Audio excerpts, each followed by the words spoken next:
We found a taxi motorcyclist at Nyabugogo shortly after he had picked up a client and asked him if he had first followed said COVID-19 guidelines in place.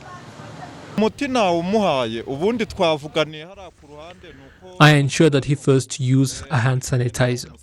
You found us talking, but I had already applied alcohol to his hands. Asking the passenger if this was the case, he completely denied it. He did not give me a hand sanitizer to use on my hands. I did not ask for it because I forgot, being in a hurry. Confronted with the truth, the taxi motorcyclist changed his story and claimed that he too had forgotten and proceeded to clean his client's hands as well as spray his helmet before they rode off. Others we spoke to told us that the vast majority of taxi motorcyclists respect the measures in place, and the head of the cooperative explained that they understand what could happen if they don't. They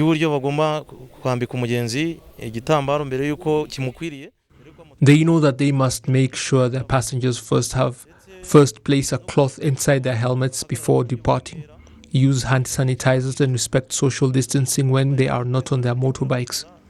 They must respect the measures because if they do not, we are going to talk to them, and they have assured us that they are spreading the message.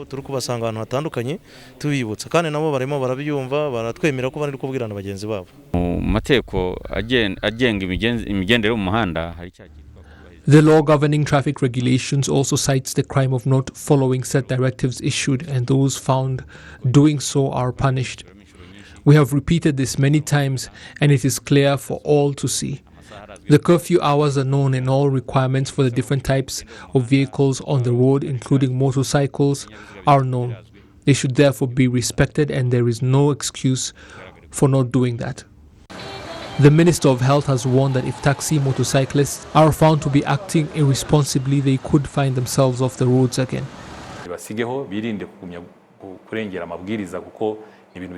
They should stop breaking the directives because if they do, the decisions that were made could be reversed. If it were to be found that there could be risks of spreading the disease, then they may be required to stop work and return home. We agreed with them as such, and they should make sure they all have the proper equipment to uphold sanitary practices because that disease is affecting many things like the economy and health, including deaths, though up until now there has been no problem.